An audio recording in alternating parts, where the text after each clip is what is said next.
The fact that all of the other ones were able to get away with physically jumping on this man, and he's going to spend the rest of his life in prison, it's unsettling to me.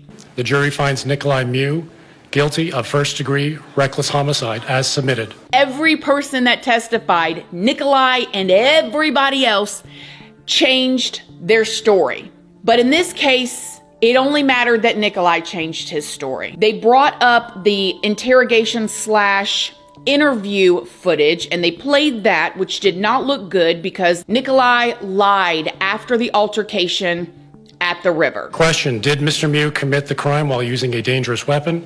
Answer, yes. When he had the opportunity to defend himself when speaking with the interview officer, he left out the most important parts of his truth. I mean, things that we literally seen on the video. They asked him during this trial, why didn't he back up away from the group? I didn't feel safe turning my back on those people. Well, I was standing my ground. I didn't move towards anybody. What he should have said was that he did back up from the group. Because if you see where he started at versus where he ended, was like 10 or 15 feet backwards. When Nicolae was on the river, you can see him in the video trying to speak to Madison, and she's too busy yelling over him that she's not listening to anything that he's saying, and so therefore he stops speaking. And I don't think that it's for any other reason other than that is who he is, especially when he's maybe nervous or in a high stress situation. When Madison comes walking up, he's trying to talk to her, she's yelling,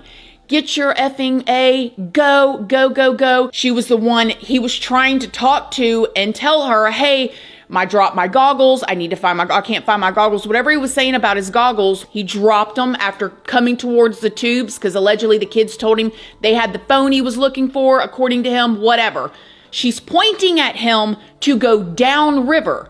Mind you, Nicolae needs to go the other way where the crowd is coming up to get to his family, his wife, and all of his friends. They were on the beach on the opposite side of the river. This is where she grabs him by the arm, spins him around, and points downriver again and tells him he needs to go that way. And just FYI, she or nobody else owns the river. It's a large river.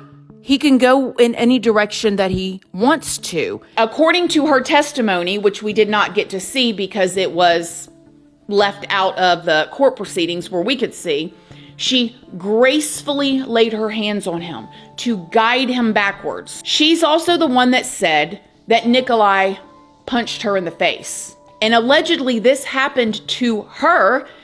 She testified that he hit her with his left hand to her left side of her face.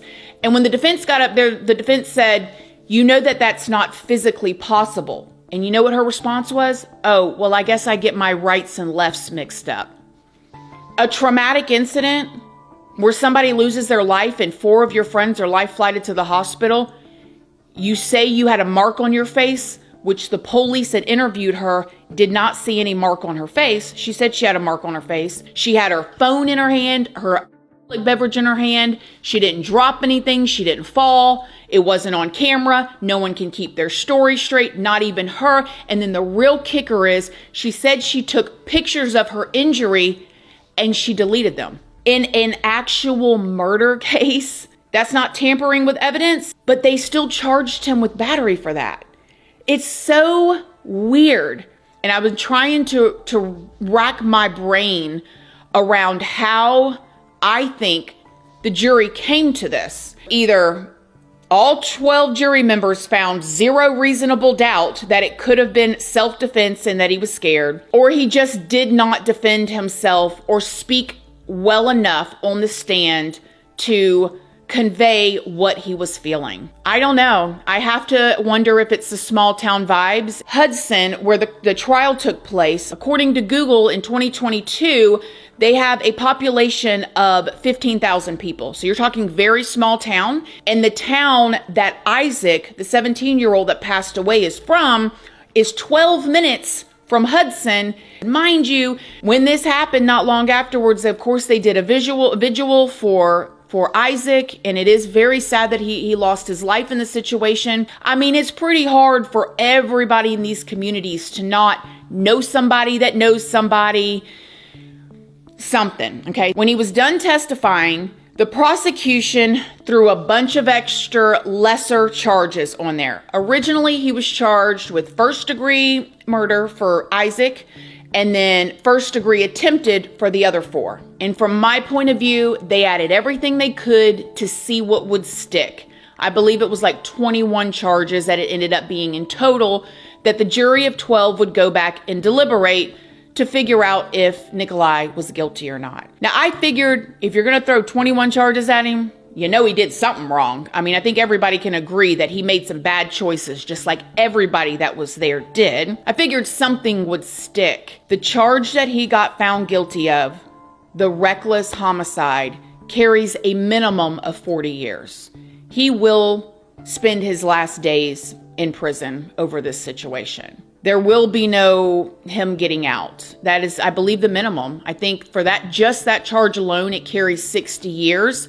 But according to Google in Wisconsin, 40 years minimum with 20 years like on paper afterwards. And he's 54 years old. They'd probably give him time served to being when he got locked up at 52, which means at best he'll be 92 when he gets out, if he makes it that long in prison. And I think it's a sad day. And if he would have gotten 10 years for something, I'd have been like, that's fair, because he messed up. There's things he could have done differently too. But the fact that all of the other ones were able to get away with physically jumping on this man, they were able to get away with that. Nobody else was charged for nothing. And he's going to spend the rest of his life in prison. It's unsettling to me. I know that his defense team looked upset too. I know that the family of Isaac, they came out and spoke out and they were happy. They felt like justice was served as well as everybody else. And that is good for them. I'm glad and hope that they have some sort of peace inside, because I know that this was stressful for them. I also think that the 5 young men, the high schoolers that survived this incident that came with Isaac, a few of them got on the stand and looked like it was weighing on them. A couple of them got on the stand and looked pretty cocky. I believe that when these young men are 30 years old and older, they're going to be thinking back about this. Because as we get older and our views start to change and we look back at the things we've done when we're younger, maybe we're older and we're getting picked on and we start seeing things differently, I think it's going to mess with them. I think they're going to look back and realize their friend got in that situation because they wanted to make a funny video for the culture. This is a guy that's 52 years old, never even had a speeding ticket, 0 criminal history, zero kind of history like that at all. And his life and everybody else's life changed in a split second. In a second. Scary.